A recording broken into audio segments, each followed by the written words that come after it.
I trust you're all aware that your father's account was completely empty before he passed. That sentence dropped into the room like a weight no one was ready to catch. Silence. Outside, rain tapped gently against the window pane. Inside, the only sounds were tight, anxious breaths filling the chests of the 3 Weston children. Malcolm Weston, the eldest, sat with clenched fists resting on his knees, his expression carved from stone. Celeste Weston, the middle child, had her brow furrowed, eyes sharp, like she was ready to dissect every word for a lie. And then there was Elias, the youngest at just 12, small, silent, but gripping an old envelope tucked tightly beneath his hoodie like it held the world. Across the heavy mahogany table sat Charles Redford, the family's longtime attorney. Legs crossed, voice silky smooth, and a paper-thin smile stretched across his face like it had been rehearsed. Resting in his lap was a neat gray folder, so clean it was suspicious.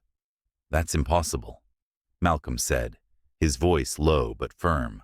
"My father didn't just have money. He built an empire over 40 years. I understand how difficult this must be." Redford nodded sympathetically. "But risky investments, mounting debt, medical costs. Eventually, everything just slipped away, like sand through your fingers." It was a convenient explanation. Too convenient. The apartment was still being rented out. The farm still operated. The auto shops were still running ads like clockwork. Celeste narrowed her eyes. "Then how do you explain the rent deposits from 3 separate properties, dated just weeks before he died?" Redford's smile stayed, but only for a beat.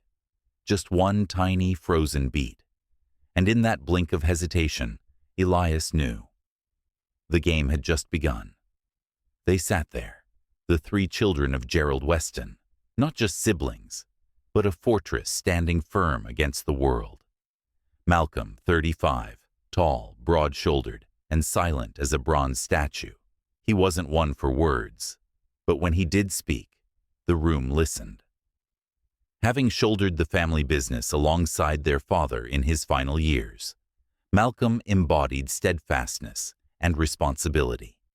Celeste, 29, with eyes sharp as blades, speech clipped and fierce, radiating a fierce, protective energy. She once studied law, but walked away from it, unwilling to stomach the lies behind designer suits and polished smiles. If Malcolm was a steel door, Celeste was a flame, impossible to smother. And then there was Elias, just 12.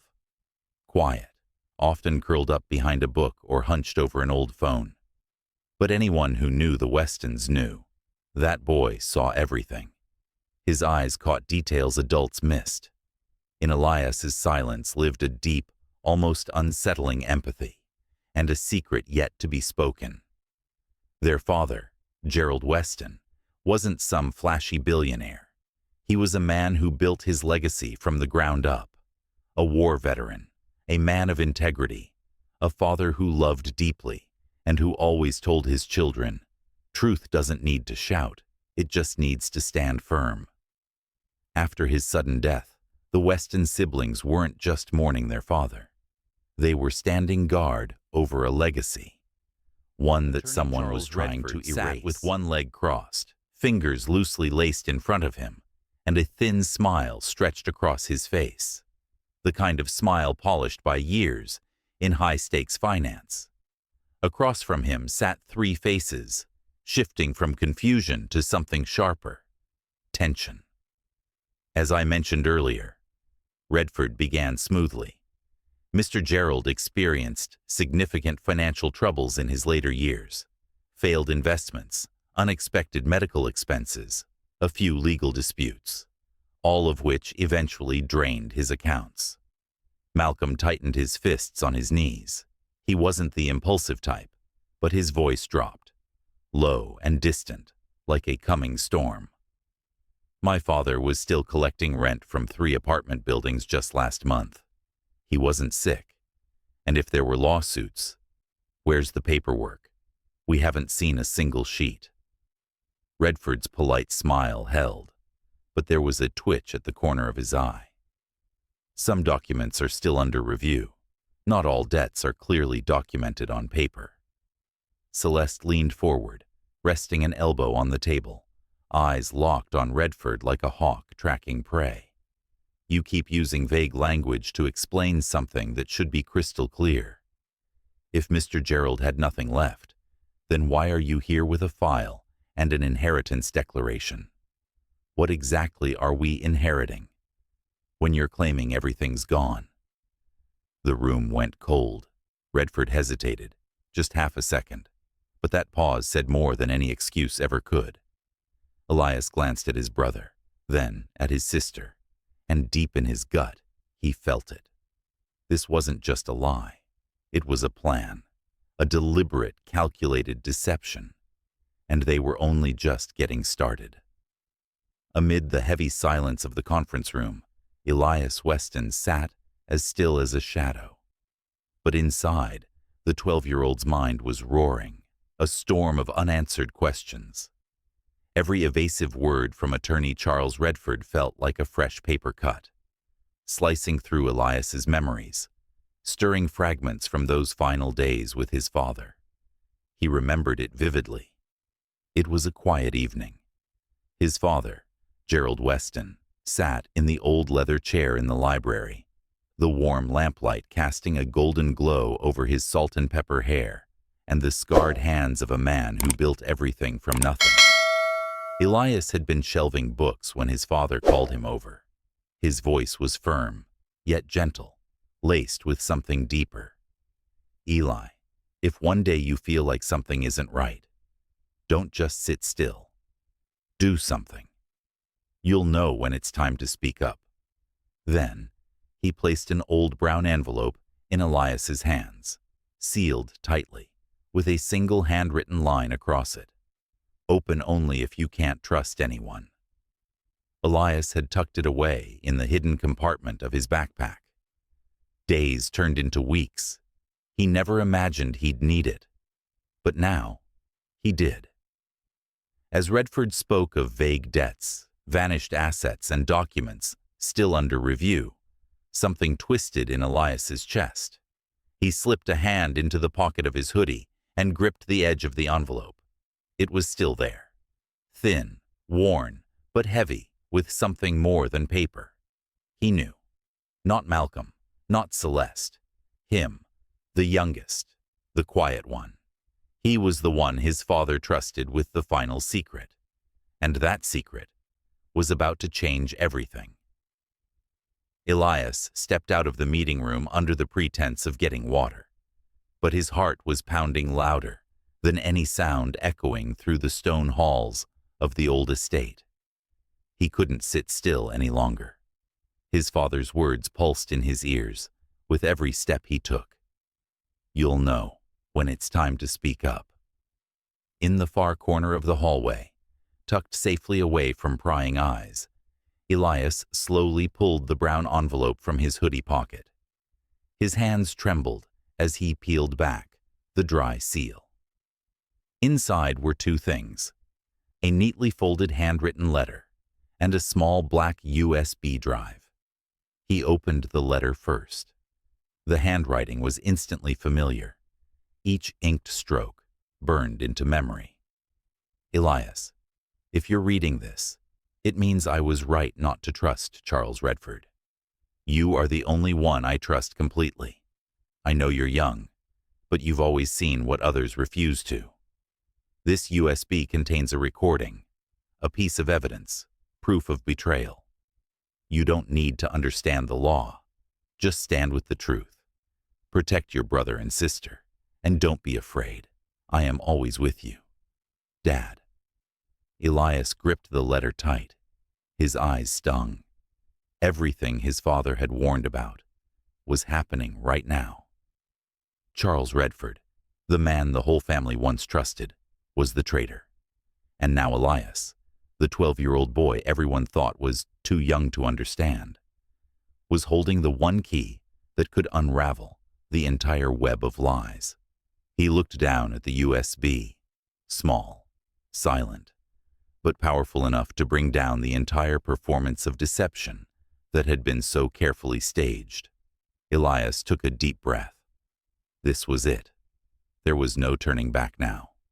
Elias spotted a laptop at the front desk, unattended, so hard the screen still glowing. But his steps were steady. It felt like his father was walking beside him, guiding each move. He pulled out the USB. His hand trembled slightly. One click. The screen blinked. One file appeared.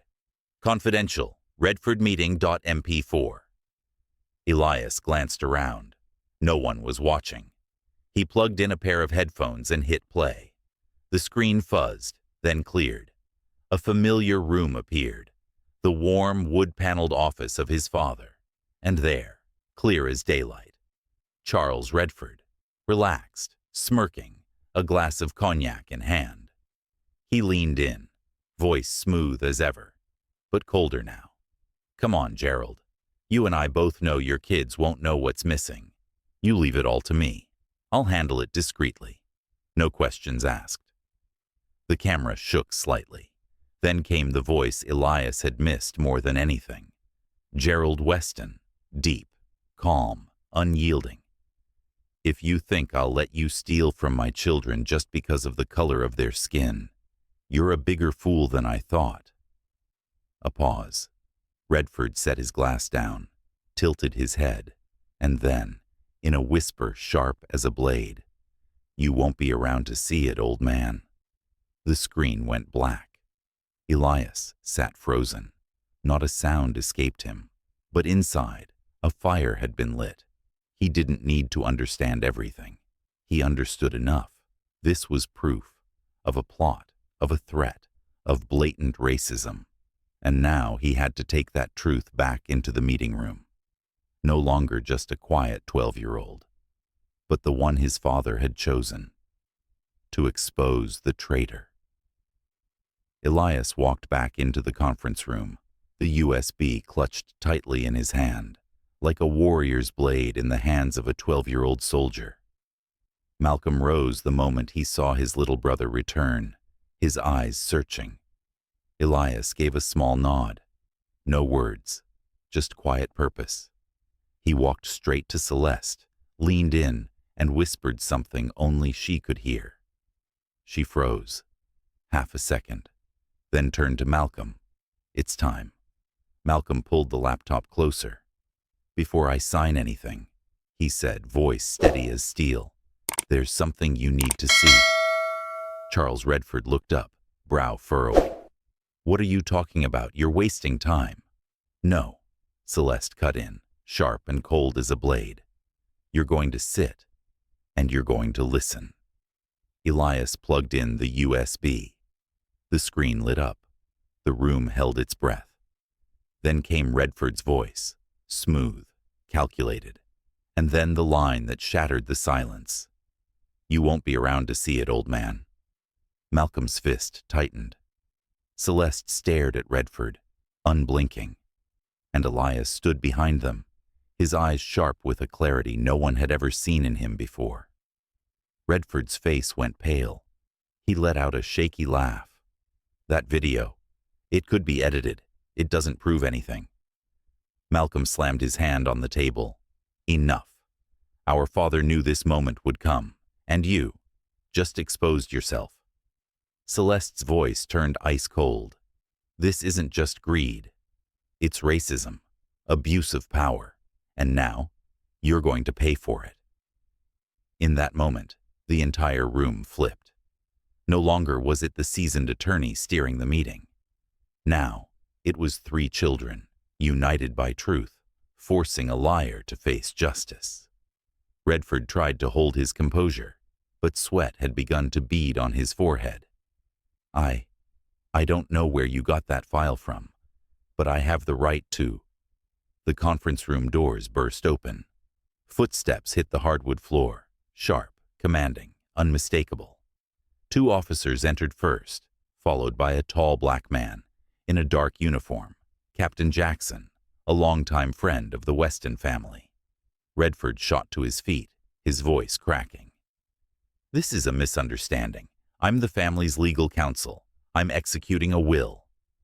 Captain Jackson didn't blink. "Charles Redford, you are under investigation for fraud, forgery, attempted unlawful seizure of assets, and racially motivated misconduct in a civil proceeding." He held up a search warrant, his eyes locked onto Redford. "We have clear evidence." Redford stepped back, hands trembling. "No. I was just following Mr. Weston's instructions. He—" Celeste spoke, her voice shaky but firm. "My father trusted you, and you betrayed him the moment he closed his eyes." Malcolm stepped forward, gaze sharp as steel. "Justice doesn't come from the documents you forged. It comes from the truth. And today, the truth won." The handcuffs clicked, cold and final, as the officer secured Redford's wrists. He thrashed, "I'll sue you all. I'm the victim here." Elias stared at him, unflinching. "You're the one who misjudged a family, and my father. He never sent his children into battle unarmed." Redford was led away, his mask shattered, dignity gone.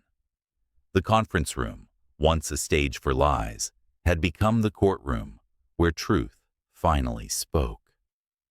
Dusk had fallen by the time the Weston siblings returned to the old house, the place where it all began, where Gerald Weston once taught them to live by heart just as they'd left by hatred. The scratched wooden table, the old clock frozen at 7:12, and the faint scent of mint from the teapot Celeste still brewed every night. Malcolm pulled the letter from his coat pocket and placed it in the center of the table, like a treasured heirloom. "It's time," he said. Celeste gave a silent nod. Elias sat between them, his small hands trembling slightly as he unfolded the aged, yellowing paper. His voice rose into the room, soft, like the wind whispering through the trees. "My children, if you're reading this, it means I'm no longer with you. But remember, I never truly left. This world can be unfair, even cruel. But if you hold faith in one another, you'll never lose. Don't let anyone tell you you're not worthy. Don't let anyone take from you what I fought so hard to protect. Not wealth, but honor. Not possessions, but dignity. Not business, but family. I always believed, if anyone could carry the light forward, it would be you, Dad." No one spoke for several minutes, only the soft wind brushing the window panes and the warm glow of the lamp falling gently across the letter. Elias let out a quiet laugh, his eyes glistening. "He's still here," he whispered. Malcolm rested a hand on his brother's shoulder. Celeste reached across and held them both. Amid the loss, amid the betrayal, they had held on to what mattered most, their father's true legacy, integrity, love, and the unshakable belief that truth is always worth defending. There are battles that don't make a sound, no blood spilled, no gunfire, no parades of glory. But they are the fiercest wars of all, where justice is strangled by power and truth is hidden beneath polished smiles. The Weston family didn't scream. They didn't strike back with rage or violence. They faced it all with intellect, with unity, and with an unshakable faith in each other. A father passed on, not leaving behind millions, but something far more valuable. A promise that even when pushed to the edge, you must never lose your humanity. Elias, a 12-year-old boy, wasn't a hero from a Hollywood script. He was small, quiet. He didn't say much, but it was his loyalty and his courage that did the unimaginable, exposing a fraud and bringing light where darkness once ruled. Malcolm and Celeste, his older brother and sister, stood by him, not letting their youngest fight alone. They refused to let anger cloud their judgment. Together, they chose the harder path, to protect the truth, even if it costs them time, reputation, and the comfort of easy lies. In the end, truth won. Not just in a boardroom, not just on legal documents, but in the hearts of anyone who's ever doubted their worth or felt powerless in the face of injustice. Because sometimes, the strongest weapons aren't fists. They're a single video, a handwritten letter, and an unbreakable love between those who share the same name. Have you ever had to stand up for the truth when no one believed you? Ever felt small, surrounded by power, silenced by cold smiles and reasonable voices? If so, then Elias Weston's story is also your story. He wasn't a lawyer. He wasn't an adult. He had no authority, no title, no voice people were ready to hear. But Elias had something the system could never take: the courage to do what was right, even when he was the smallest person in the room. And what about you? Are you holding on to a truth you haven't told? Have you ever been pressured into silence, afraid of losing your job, your peace, or the image of being pleasant in a world that values comfort over honesty? Now is the time to speak. If the Weston family's story moved you, if you believe justice shouldn't be a privilege, but a protected right, then like this video, subscribe to the channel, and share this story with someone who needs it. And drop a comment below. I've stood up before. I'm learning to speak out. Or simply, I believe in the truth. We read every comment, because every personal story, every shared voice, is a brick in the foundation of a community that refuses to be silenced. Truth has a voice, and sometimes it starts with yours.